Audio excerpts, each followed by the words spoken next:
एक और मसला हल कर दूं। जो लोग बैंक में नौकरी करते हैं, अब उनके बारे में पूछो कि मौलाना साहब वो नमाज़ पढ़ते हैं, उनकी नमाज होगी या नहीं होगी? वो कुर्बानी करते हैं, उनकी कुर्बानी होगी कि नहीं होगी? क्लियर कर दूं, नहीं होगी। क्यों? क्योंकि कोई बैंक ऐसा नहीं है जहां सूद का कारोबार लिखा ना जाता हो, दर्ज ना होता हो। स्टेट बैंक ले लो, आईसीआईसीआई बैंक ले लो, ग्रामीण बैंक ले लो, रिजर्व बैंक, कोई भी बैंक हो, आप उसमें नौकरी कर रहे हैं, आप खाते नहीं हैं, आपके अकाउंट में पैसा जमा है, आप उतना ही निकालते हैं जितना आपका है, सूद बढ़ता आप छोड़ देते हैं, आप नहीं खा रहे हैं, ठीक है, अच्छी बात है, बहुत अच्छा है। लेकिन सिर्फ खाना ही नहीं है। अल्लाह के नबी ने फरमाया लानतुल्लाहि अला आकिलिर रिबा व मुकिलहु व कातिबहु व शाहिदही व कालहुम सवाउन। अल्लाह के नबी की यह हदीस है। अल्लाह के नबी सल्लल्लाहु अलैहि वसल्लम ने फरमाया अल्लाह की लानत हो सूद खाने वाले पर। सुनिए, अल्लाह की लानत हो सूद खाने वाले पर। डेढ़ फुटिया ने तो आपको हंसाया है, हम यहाँ कुरान सुना रहे हैं, हदीस सुना रहे हैं। बेचारा रास्ते में हमसे कह रहा था मौलाना साहब हमको इतना कुरान हदीस नहीं आती है, हम तो भीख मांगा करते थे, 2 रुपए 4 रुपए कोई देते। अल्लाह ने कहा जिसके पास जैसा इल्म है उसने बताया। मेरे भाइयों, यहाँ कुरान है और हदीस है, एक तरफ आयतें हैं एक तरफ हदीस है। सुनो, लानल्लाहु अला आकिलिर रिबा, अल्लाह के नबी फरमाते हैं अल्लाह की लानत हो सूद खाने वाले पर, व मुकिलहु, सूद खिलाने वाले पर, सूद खाने वाले पर, सूद खिलाने वाले पर, व कातिबहु, सूद लिखने वाले के ऊपर। जर्जी साहब सूद खाते नहीं हैं, किसी को 1 लाख दे के 10 भी नहीं ले रहे हैं। बैंक में मेरा भी पैसा 1 लाख जमा है, 1 साल के बाद निकाल रहे हैं तो 1 ही लाख निकाल रहे हैं, जो बढ़ गया ब्याज तो हम नहीं ले रहे हैं। नहीं साहब, ब्याज हम नहीं खाएंगे, लेकिन हम बैंक में नौकरी कर रहे हैं। आपका 1 लाख का 1,03,000 हो गया, हम लिख तो रहे हैं, हम चढ़ा तो रहे हैं कि 1,03,000, आपका बढ़ गया, लिख तो रहे हैं हम 1,03,000। ये लिखने पर भी लानत। और क्या कहा? वह शाहिदही, गवाही देने वाला, सूद लेने वाले की भी गवाही, सूद देने वाले, हाँ मेरे सामने इसने दिया था, हाँ मेरे सामने इसने लिया था, इन दोनों गवाहों पर भी लानत। और क्या कहा अल्लाह के रसूल ने? वक़ालहुम सवाउन, ये सब बराबर हैं, खाओ या ना खाओ, लिख रहे हो खाने वाले के बराबर हो, उस पर भी लानत। अब ये बताइए कि आप बैंक से अपना ही 1 लाख रुपए निकाल के लाए हो, 10,000 का बकरा लेके कुर्बानी कर रहे हो, लेकिन सूदी कारोबार लिखते तो हो, काम है, एंट्री तो करते हो, आपकी कुर्बानी कहां से जायज़ हो जाएगी? आप नहीं खा रहे, लिखते हैं, खाने वाले के बराबर हैं। कभी झगड़ा हो गया, आपने कहा नहीं साहब इनका 1 लाख रुपए जमा था और इंटरेस्ट बढ़ते हुए आज 1,05,000 हो गया, आप गवाही दे रहे हैं, आपने गवाही दी, खाया नहीं है लेकिन गवाही दी, आप बराबर हो गए खाने वाले के। सूद का मामला देख रहे हैं कितना पेचीदा है, सूद का मंजर देख रहे हैं आप, ये भी एक नाजायज तरीका है माल खाने का। या अय्युहल्लज़ीना आमनू ला ताकुलू अम्वालकुम बैनकुम बिल बातिल, ईमानो वालो तुम एक दूसरे के माल को नाजायज तरीके से, बातिल तरीके से मत खाओ। मदद करना सीखो, ताउन करना सीखो।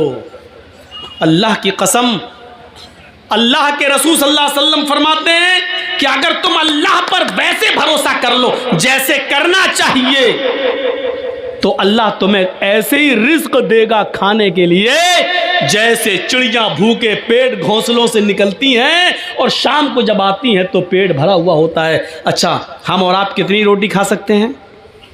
2 बड़ी है, 3 4 छोटी छोटी, हम लोगों के यहाँ बड़ी बनती हैं, आपके यहाँ छोटी बनती हैं। बड़ी भी बनती है आप लोगों के यहाँ, मैं जानता हूँ, कलाई की रोटी तो बहुत ही बड़ी बनती है। अब सुनिए मेरे भाइयों, यहाँ आपको बोलने की ज़रूरत नहीं है, वो जब उसकी तकरीर चल रही थी तो आप बोले, हंसे, सब कुछ हुआ, लेकिन यहाँ सुनिए आप कितनी खा लेंगे। एक मछली होती है, व्हेल मछली, सुना है नाम? व्हेल मछली जानते हो? वो समंदर में जब घूमती है, समंदर में रहती है, वो एक दिन में कितना खाती है? मुंह फड़ा सारी मछलियों को खा गई, को जो मुंह में आ रहा है। एक दिन में 40 टन, 1 किलो नहीं, 2 किलो नहीं, 3 किलो नहीं, 40 टन खाती है। 100 किलो का 1 कुंटल। मेरा रब वो है जो व्हील मछली को भी समंदर की तारीकी में, अंधेरे में 40 टन उसको खाना खिलाता है, 40 टन उसके पेट में पहुंचाता है। उस मछली को भी भूखा नहीं सोने देता है। आए 2 रोटी, 3 रोटी, 5 रोटी के लिए सूद खाने वालों, चोरी करने वालों, डकैती डालने वालों, तुम्हें अपने रब के ऊपर भरोसा क्यों नहीं है? मेरा रब तो 40 टन, 100 टन का 100 किलो का, 100 कुंटल का 1 टन, 40 टन मछली को, व्हील मछली को खिलाता है। मेरा रब तो उसको भी भूखा नहीं सुलाता है। तुझे अपने रब के ऊपर भरोसा क्यों नहीं रहा है? तू अपने भाई की मजबूरी का फायदा क्यों उठा रहा है? तू उसको 1 लाख देकर 1,10,000 क्यों ले रहा है? तू उससे 100 रुपए की जगह पर 500 रुपए क्यों ले रहा है? तू कैसा मुसलमान है? तुझे अपने रब के ऊपर भरोसा क्यों नहीं रहा? तुझे अपने रब की, अपने अल्लाह की जात के ऊपर तवक्कुल क्यों नहीं रहा?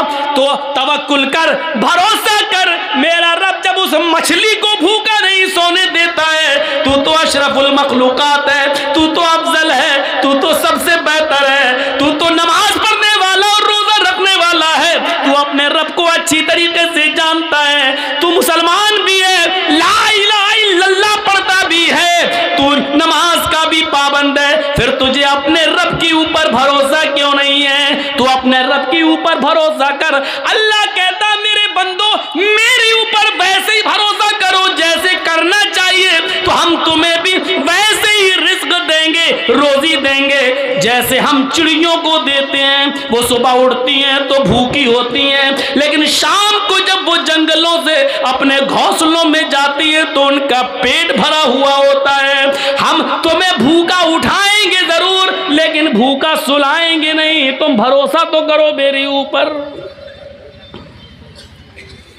हम तो मुसलमान हैं, हमें क्यों नहीं देगा?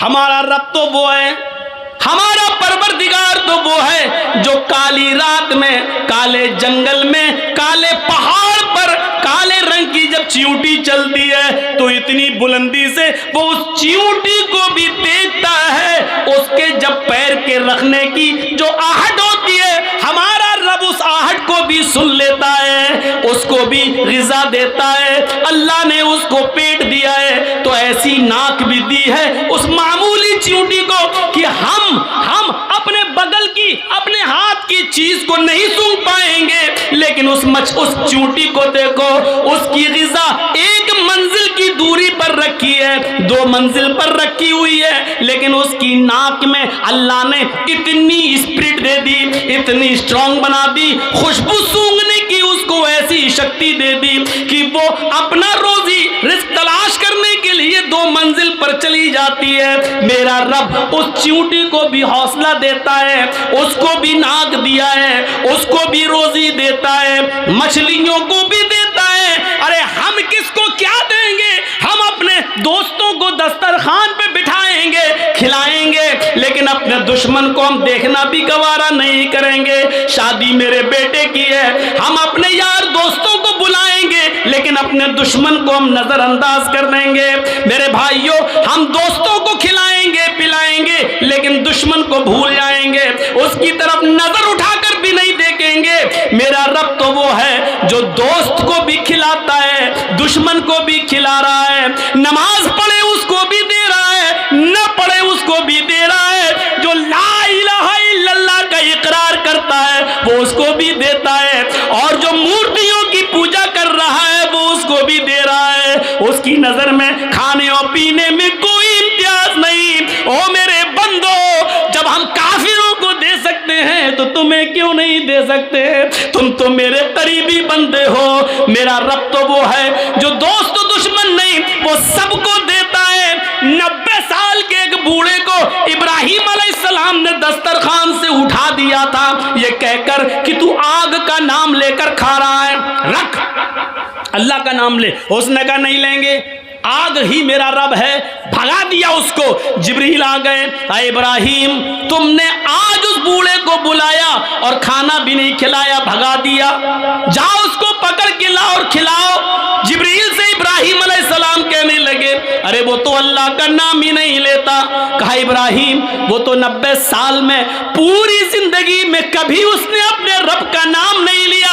तुम्हारे दस्तरखान पर तो उसने आज अल्लाह का इनकार कर दिया, लेकिन वो तो 90 साल से नाम नहीं लेता। लेकिन तुम्हारा रब 90 साल से उस बूढ़े को खिलाता रहा, उस बूढ़े को पिलाता रहा, उस बूढ़े को रोजी रोटी देता रहा। फिर तुम उस बूढ़े को दस्तरखान से कैसे भगा सकते हो? तुम्हारे रब की रहमत को ये गवारा नहीं है। जाओ बुला कर लाओ, पकड़ के लाओ। बुला के लाया, इब्राहिम अलैहिस्सलाम लाए और उस बूढ़े को खिलाया। कहा लो खाओ। कहा अब क्या हुआ?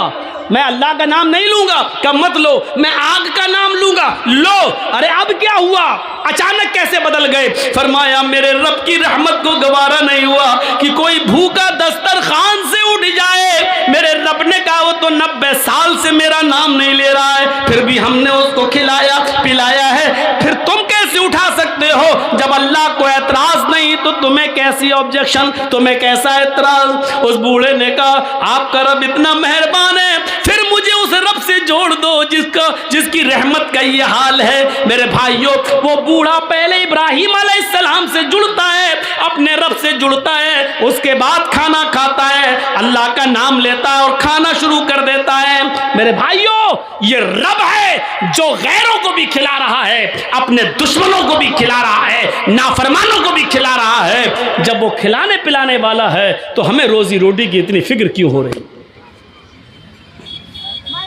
होनी चाहिए, लेकिन इतनी फिक्र नहीं। जब 40 टन गोश्त खाने वाली मछली को खिला रहा है वो, तो हमें 2-4 रोटी के लिए इतनी फिक्र क्यों? इतना उतार चढ़ाव है?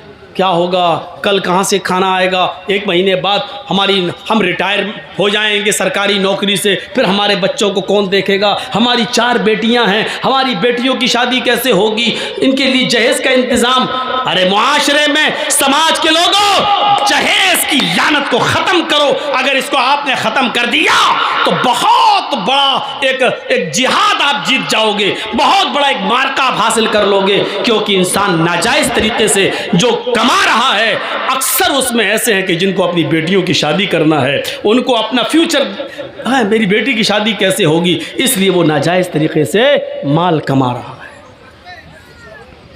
एक मुसलमान को दूसरे मुसलमान की हमदर्दी होनी चाहिए, एक मुसलमान को दूसरे मुसलमान का दर्द होना चाहिए।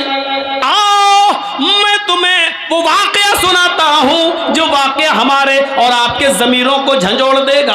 अल्लाह के नबी सल्लल्लाहु अलैहि वसल्लम के 2 सहाबियों का वाकया है। तज़किरतुल हुफ़ाज़ में अल्लामा शमसुद्दीन ज़हाबी नकल करते हैं, 2 सहाबियों की कपड़े की दुकान है। सुनिए, आप लोगों का असल मार्केट अहमदाबाद, 2 दुकानें हैं।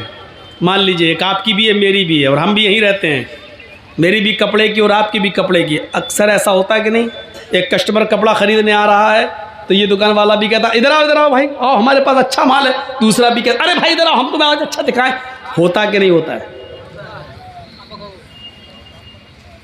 ये कंपटीशन है, होता है। मौलाना साहब के पास चले जाओ और जाते हैं लोग, मौलाना हाँ क्या यार, मेरे बगल में एक आदमी ने और दुकान खोल ली है। अच्छा क्या हुआ? अरे यार मेरे कपड़े की थी, उसने भी कपड़े की खोल ली है। तो चाहते क्या हो? चाहता ये हूँ कि कोई ऐसी चीज़ दे दो कि उसके पास कस्टमर ना जाए, सब मेरे ही पास आ जाएं। और माशाअल्लाह मौलाना के पास हर मर्ज़ का इलाज है। खुद बेचारा 5,000 रुपये महीने पे इमामत कर रहा है। उसको मालूम नहीं शाम तक हमारे पास खाने को क्या आएगा, लेकिन इलाज हर चीज़ का है। ओ उसकी दुकान पे कस्टमर न जाएं कहाँ। तो एक काम करो, शाम को आना, मैं एक तावीज़ बना दूंगा। लिखा। और अक्सर ये वो मौलवी होते हैं जो मुंह में पान भरे रहते हैं, तंबाकू वाला, फू फू अपना लिख देंगे, तावीज़ बना देंगे, फूक फाक कर देंगे, कपड़े में लपेट लो। क्या हुआ? रात के अंधेरे में जब सब सो जाएं तो इस तावीज़ को उसकी दुकान के सामने थोड़ा सा गड्ढा खोद कर गाड़ देना। क्या होगा? जो भी कस्टमर उसकी दुकान पर जाएगा उसका दिल ही नहीं लगेगा, वो लौट के तुम्हारे पास आएगा ही आएगा। है? उसकी दुकान बंद हो जाएगी, तेरी चलेगी। एक छोटा सा सवाल आपसे, क्या अल्लाह के रसूल इसलिए आए थे कि एक की दुकान बंद कर दी जाए और एक की दुकान चलने दी जाए? ईमानदारी के साथ बताओ, दिल पर हाथ रख के बताओ, क्या अल्लाह के रसूल इसलिए आए थे? क्या ऐसी कोई दुआ बताई होगी कि एक की दुकान बंद हो जाए और एक की चले? नहीं। नबी से कम ये तवक्को आप मत रखिए। हाँ, तवक्को रखना है तो ये रखिए कि अल्लाह के रसूल ने ऐसी दुआ ज़रूर बताई होगी कि आपकी भी दुकान चले और आपकी भी चले, आपके भी घर में चूल्हा जले, इसके भी घर में चूल्हा जले। ऐसी दुआ की उम्मीद तो है, लेकिन ऐसी दुआ की उम्मीद नहीं है जो मौलवी ने दे दी है, उसकी दुकान के सामने गाड़ देना, उसके कस्टमर टूट कर तेरे पास आ जाएंगे। दो सहाबियों की दुकान है एक बाजार में, एक कस्टमर आता है और एक सहाबी की दुकान पर बैठ जाता है। वहाँ आवाज़ें देने का रवाज नहीं था।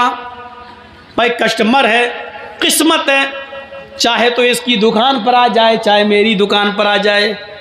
आवाज़ नहीं दी जाती थी। अच्छा, हो सकता है थोड़ा सा भूल हो गई होगी। 1 टन 10 कुंटल को बोलते हैं। चलिए, अब भाई हम लोग अंग्रेज़ी स्कूल में तो पढ़े नहीं हैं, मैथमेटिक्स इतनी हमारी मजबूत नहीं है, गलती हो तो सुनिए।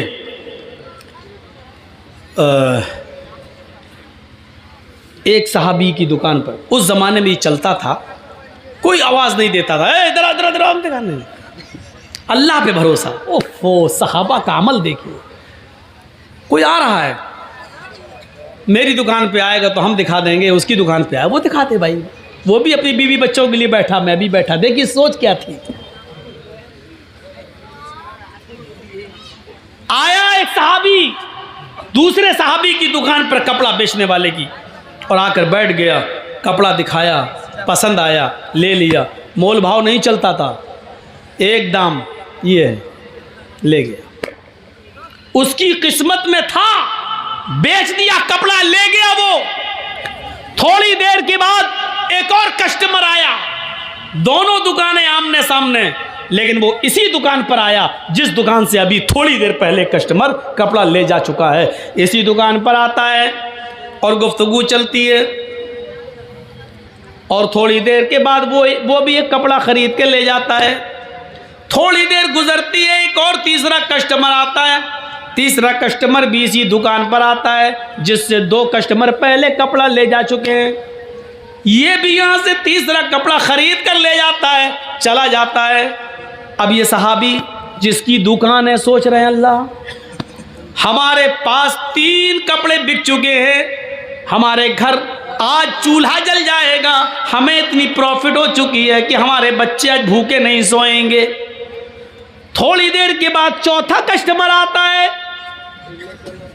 न इस आदमी ने कहा कि भाई मेरे पास आने दो, तुम तो 3 कपड़े बेच चुके हो। नहीं, किस्मत है, तुम्हें अल्लाह ने 3 बिकवा दिए।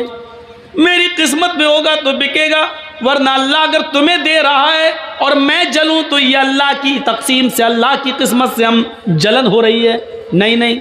चौथा कस्टमर भी उसी दुकान पर आया, कपड़े की बातचीत करने लगा, लेकिन इस दुकानदार ने इस मर्तबा हमदर्दी जताते हुए कहा, भाई ये कपड़े हमारे बिक चुके हैं, 3 कस्टमर ये कपड़ा खरीद चुके हैं, अब हमारे पास स्टॉक में ये कपड़ा नहीं है। आपको इसी किस्म का कपड़ा और इससे भी अच्छा कपड़ा अगर ख़रीदना है तो मेरे पड़ोस में मेरे भाई की दुकान पर चले जाओ, इससे अच्छा कपड़ा आपको वहाँ मिल जाएगा, मेरे पास स्टॉक में ख़त्म हो गया। हालांकि था, लेकिन ये सोचकर कि मेरी तो इतनी इनकम हो चुकी है कि आज मेरे बीवी बच्चे खाना खा लेंगे, इस बेचारे का एक भी कपड़ा नहीं बिका है, अगर एक दो कपड़ा ये भी बेच देगा तो इसके भी बीवी बच्चे आज खाना खा लेंगे, इसके घर में भी चूल्हा जल जाएगा। ये सोचकर उसने अपने पास आने वाले चौथे कस्टमर को कपड़ा नहीं दिया और कहा कि मुझसे भी अच्छा कपड़ा इस दुकानदार के पास है, जाओ वहां से ले लो। ये कस्टमर इस दुकान से उतरता है और दूसरी दुकान पे चला जाता है और वहां से कपड़ा खरीद कर ले जाता है। मेरे प्यारे साथियों, ये हमदर्दियां थी, एक दूसरे का दर्द था, एक दूसरे का की खैर ख्वाही थी लोगों के दिल में कि मेरे पास तो इतना बिक चुका है, इसका एक भी नहीं बिका है। अपना कस्टमर दूसरे के हवाले कर दिया करते थे, यहां तो दूसरे की दुकान पर आया हुआ कस्टमर छीन लेते हैं, उसको भी हड़प कर लेते हैं। दो तीन चीजें याद रखिए, दो तीन चीजें याद रखिए। एक आदमी का, एक नौजवान लड़के का किसी लड़की के साथ रिश्ता चल रहा है तो रिश्ते पे रिश्ता भेजना जायज नहीं। जब बात वहां फाइनल हो जाए उसके बाद भेजिए। अगर रिश्ता लगता है तो ठीक है, नहीं लगता तब आप भेजिए। ऐसा नहीं कि एक की बातचीत चल रही है आप अपना ठोक दो, हैं? वो अरे वहां छोड़ो यार, मेरा बेटा डॉक्टर है, अब उसने वहां छोड़ दिया, डॉक्टर है, हाँ डॉक्टर, चलो इसको कर दें। ये गलत है, नाजायज है, हराम है इस्लाम के अंदर। जब तक एक जगह बात चल रही है चलने दो। इसी तरीके से दो चार दुकानें आसपास किसी की हैं तो आवाज़ देकर बुलाना, ये इधर आओ, नहीं नहीं, वो आदमी जिसकी दुकान पे आना चाहे आ जाए, किस्मत। हाँ, एक जगह अगर वो बातचीत चल रही है तो दोबारा नहीं ठोकना चाहिए ना, साहब इधर आओ, उससे हमारे पास उससे भी अच्छा है, नहीं, जब तक उधर से फाइनल ना हो जाए और जब वो वहां पसंद ना आए, उतर जाए उसकी दुकान से, तब आप ये कह सकते हो भाई साहब आइए मेरी दुकान पर भी आप देख लीजिए, शायद आपको मेरी दुकान का कपड़ा पसंद आ जाए। ये भी उसी तरीके से है। इसी तरीके से रिक्शे वाले आपस में खड़े रहते हैं, हाँ साहब कहाँ जाओगे, वो बताओ कहाँ जाओगे, एक से बात चल रही, दूसरा अपना रिक्शा लेके आ गया, हाँ भाई कहाँ जाना है, बोलो बोलो, यही नहीं, जब तक उससे फाइनल ना हो जाए तुम अपने सवारी अपना रिक्शा लेके नहीं आ सकते हो, वरना नाजायज तरीके से माल का खाना हो जाएगा। हमें हमदर्दी अपनाना है, हमें हमदर्दी देखना है, हमें एक दूसरे की हमदर्दी हमारे दिलों में पैदा होना चाहिए। या इन्नमल मुमिनून इख्वा, मोमिन तो मोमिन के लिए भाई होता है, एक मुसलमान तो दूसरे